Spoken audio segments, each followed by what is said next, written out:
Engineering का एक student Bihar में सोशल इंजीनियरिंग का इबारत देता है और पिछड़ों के मसीहा लालू प्रसाद यादव के सारे समीकरण को ध्वस्त कर देता है। इस देश में 1921 में जात के आधार पर जनगणना हुई थी, कास्ट सेंसस हुआ था। उसके बाद से कास्ट सेंसस नहीं हुआ है।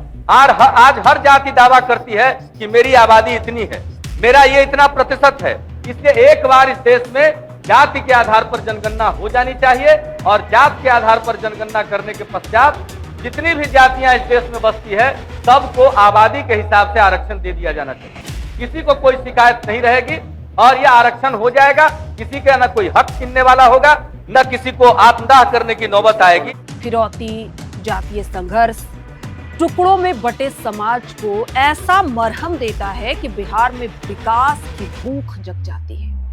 जातीय गोलबंदी में बटे बिहार में थोड़ी विकास की भी बात होने लगती है। शायद 1 मार्च 1951 को बिहार के बख्तियारपुर में आयुर्वेदिक चिकित्सक कविराज राम लखन सिंह के घर जन्मे बालक को समाज का इलाज पता था, जिसे प्यार से सब मुन्ना बुलाते थे। घर में सादगी का माहौल था। पिता स्वतंत्रता सेनानी थे, इसलिए राजनीति और समाज सेवा की बातें उन्हें विरासत में मिली।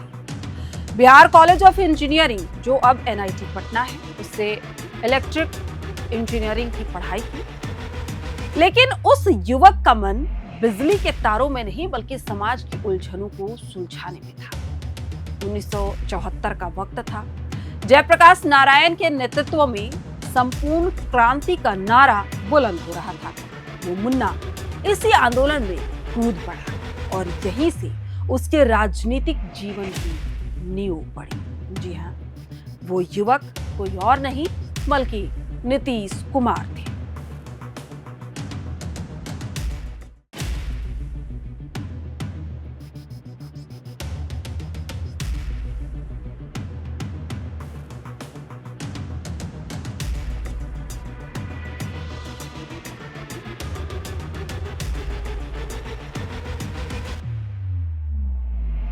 मार्च का महीना था।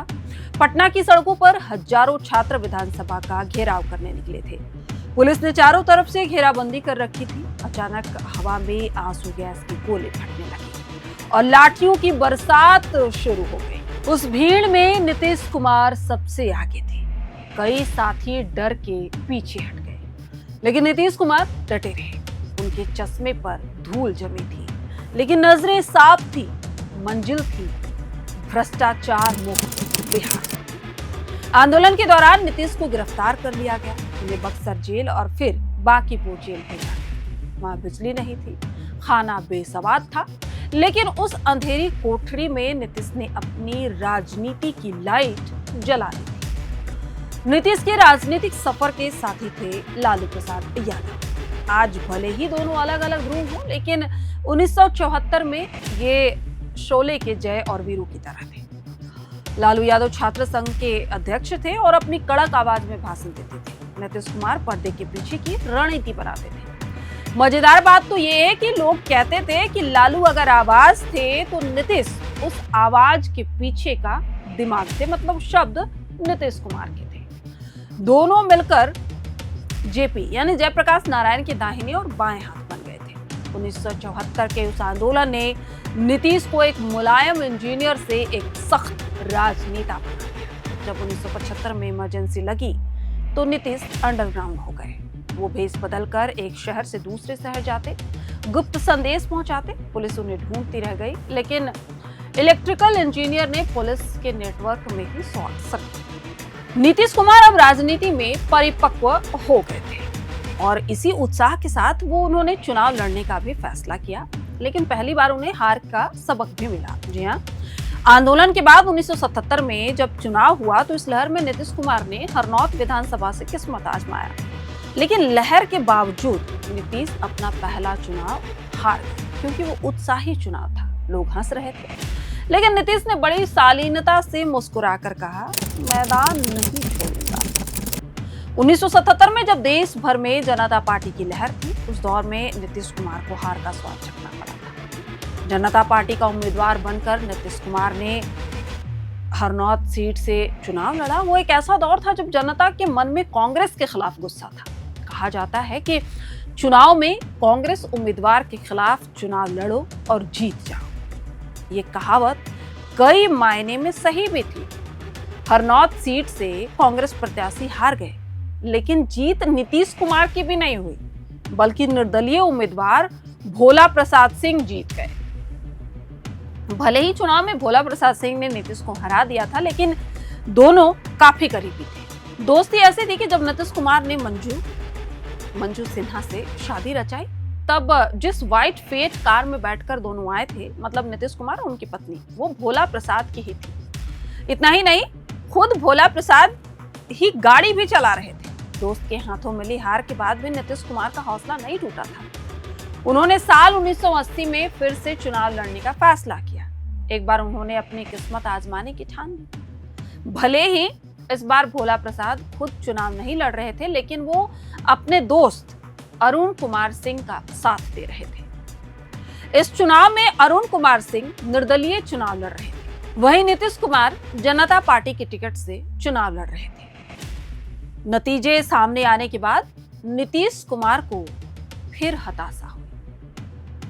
नीतीश कुमार चुनाव हार गए।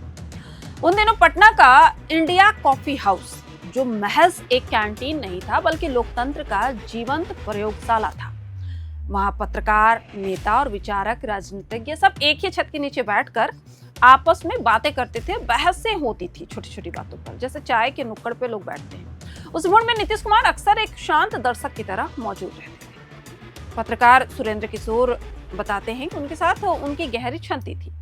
एक दिन बहस का केंद्र कर्पूरी ठाकुर पर था। उन पर भ्रष्टाचार के आरोप लग रहे थे। समाज के कुछ वर्गों के बीच असंतोष था। नीतीश कुमार दूर बैठकर सब कुछ सुन रहे थे। उनकी आंखों में कर्पूरी ठाकुर की उस सियासत को लेकर एक अजीब सी बेचैनी थी, जिसे वो जेपी आंदोलन के आदर्शों के विपरीत मानते थे। फिर अचानक वो पल आया जिसने इतिहास की धरा ही बदल दी। नीतीश कुमार ने मेज पर हाथ मारा और कुर्सी से उठकर दो टूक कहा, सत्ता प्राप्त करूंगा, फिर चाहे साम दाम दंड भेद के जरिए, लेकिन सत्ता लेकर अच्छा काम करूंगा, बिहार को बदल दूंगा। किसी ने तब सोचा नहीं था कि वहां जो बैठने वाले लोग थे, उन्होंने सोचा कि गुस्से में इन्होंने ये कह दिया। 70 और 80 के दशक में नीतीश और लालू प्रसाद यादव एक सिक्के के दो पहलू थे। जेपी आंदोलन से निकले ये दो युवा बिहार की पुरानी राजनीति को बदलने का सपना देख रहे थे। 1977 और 1980 में चुनाव हारने के बाद नीतीश कुमार 1985 में हरनौत से विधानसभा के लिए चुनाव लड़े और पहली बार उन्होंने जीत हासिल की। इस चुनाव का किस्सा बड़ा दिलचस्प है। शंकरसन ठाकुर की किताब में इंगित है कि 1985 के बिहार विधानसभा चुनाव के दौरान जो है वो कई किस्से मशहूर हैं। नीतीश कुमार के लिए चुनाव करो या मरो का सवाल बन गया था। नीतीश कुमार ने अपनी पत्नी मंजू देवी को वचन दिया था कि इस बार यदि वो चुनाव हार गए तो राजनीति हमेशा के लिए त्याग देंगे, यानी कि राजनीति से संन्यास ले लेंगे। मंजू ने भी पत्नी धर्म का पालन करते हुए नीतीश कुमार को चुनाव प्रचार के लिए 20,000 रुपए दे दिए। कहा जाता है कि करीब इतना ही पैसा नीतीश कुमार को दहेज में मिला था। इस बार नीतीश कुमार को चंद्रशेखर और देवीलाल जैसे कृपालु राजनीतिज्ञ संरक्षकों के साथ मिला। नीतीश का प्रचार अभियान इस बार बेहतर ढंग से आयोजित किया गया। खूब पोस्टर और झंडे लगाए गए, खूब प्रचार प्रसार हुआ। काम करने के लिए अधिक से अधिक पैसा बांटा जा रहा था। हालांकि उस दौर में चुनाव में लूटपाट और बूथ कैप्चरिंग की घटना जो थी वो आम थी, क्योंकि 1990 का दशक आप सभी को याद होगा, उससे पहले की चीजें भी सामने हैं। इससे निपटने के लिए नीतीश ने चुनाव प्रबंधकों के अवैध रूप से बंदूकें और गोला बारूद खरीदा, ताकि मतदान केंद्रों को विरोधियों के हाथों से लूटने से बचाया जा सके। संकरसन ठाकुर की किताब सिंगल मैन में लिखा हुआ है कि इस दौरान कुछ गुंडों को नीतीश कुमार के गुंडे जबरन पकड़ कर ले गए। मतलब दोनों तैयार थे ताकि उनसे बूथों की रखवाली कराई जा सके। इस चुनाव में सब जायज था। कभी भी सिद्धांतों से समझौता नहीं करने वाले नीतीश कुमार ने इस बार साम दाम दंड भेद हर चीज का इस्तेमाल करने से गुरेज नहीं किया। नतीजा आया और नीतीश को 22,000 से भी अधिक वोटों से जीत मिली। इस जीत के बाद उन्होंने कभी पीछे मुड़कर नहीं देखा। समाज कल्याण के मुद्दों को उन्होंने मुखरता से उठाना शुरू किया। धीरे धीरे उन्हें कुर्मी जाति का साथ मिलने लगा। 1987 में उन्हें बिहार के युवा लोक दल के अध्यक्ष बनाया गया। फिर 2 साल बाद वो जनता दल के महासचिव बन गए। साल 1989 में उनके राजनीतिक जीवन का सबसे अहम पल रहा। इस साल उन्होंने लोकसभा चुनाव में जीत हासिल की। 1990 में अप्रैल से नवंबर तक उन्हें कृषि एवं सहकारिता विभाग के केंद्रीय मंत्री बनाया गया। साल 2000 में नीतीश कुमार बिहार के मुख्यमंत्री बने, लेकिन उन्हें सिर्फ 7 दिनों में इस्तीफा देना पड़ा था। साल 2000 में वो फिर से केंद्रीय मंत्रिमंडल में कृषि बने। मई 2001 से 2004 तक नीतीश कुमार वाजपेयी सरकार में केंद्रीय रेल मंत्री रहे। 2005 में उन्होंने लालू राज को खत्म किया। 2000 विधानसभा चुनाव में एनडीए को 122 और राजद को 123 सीटें मिली। राज्यपाल विनोद चंद्र पांडे ने नीतीश कुमार को मुख्यमंत्री पद की शपथ दिलाई, लेकिन वो विधानसभा में बहुमत साबित नहीं कर पाए। इसके बाद लालू यादव बहुमत जुटाने में सफल रहे और राबड़ी देवी मुख्यमंत्री बन गई। 2003 में जनता दल, लोक शक्ति और समता पार्टी मिलकर जनता दल यूनाइटेड यानी कि जेडीयू बन गया। 2005 विधानसभा चुनाव में बीजेपी और जेडीयू ने गठबंधन करके चुनाव लड़ा। 2002 के गुजरात दंगों के बाद नीतीश कुमार, जिनकी छवि एक सेकुलर नेता की थी, खुद को मोदी से अलग दिखाने की कोशिश करने लगे थे 2005 के चुनाव में, क्योंकि 2002 में गुजरात का दंगा हुआ था। 2005 के चुनाव में नीतीश ने मोदी को बिहार में चुनाव प्रचार करने से मना कर दिया। वरिष्ठ पत्रकार अशोक कुमार शर्मा के संस्मरण में उस दौर की कहानी सामने यूं आती है कि फरवरी 2005 के विधानसभा चुनाव में कोई भी दल बहुमत के करीब नहीं पहुंच पाया। राजनीतिक अस्थिरता के बीच अक्टूबर में चुनाव होने की घोषणा हुई। इस बार एनडीए ने तय किया कि जनता के सामने स्पष्ट नेतृत्व रखना जरूरी है, लेकिन सवाल सामने था, नेतृत्व किसे दिया जाए। नीतीश कुमार भाजपा की पसंद जरूर थे, लेकिन जदयू, जो उस समय की समता पार्टी थी, में ये राय सर्वसम्मति से स्वीकार नहीं था। गठबंधन को एक चेहरा चाहिए था, लेकिन उस चेहरे पर मंतव्य नहीं बन पा रहा था।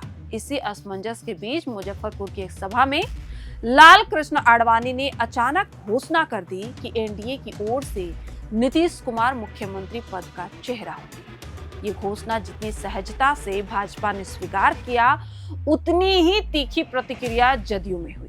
वरिष्ठ नेता जॉर्ज फर्नांडिस ने इस पर नाराजगी जताई कि ऐसा बड़ा फैसला उनके चर्चा के बिना कैसे किया जा सकता है। बांका के सांसद दिग्विजय सिंह भी नीतीश को आगे लाने के पक्ष में नहीं थे। नीतीश को मुख्यमंत्री उम्मीदवार बनाना आडवाणी का फैसला था, लेकिन उसे लागू कराना आसान नहीं था। स्थिति कठिन होती देख लाल कृष्ण आडवाणी ने भाजपा के चुनाव प्रभारी अरुण जेटली को बुलाया। जेटली को यह जिम्मेदारी दी गई कि वो जदयू के भीतर की असहमति को दूर करें और सुनिश्चित करें कि गठबंधन बनी रहे और नेतृत्व का विवाद शांत हो। अरुण जेटली पहले से मानते थे कि नीतीश कुमार ही लालू यादव को चुनौती देने के लिए सबसे उपयुक्त विकल्प है।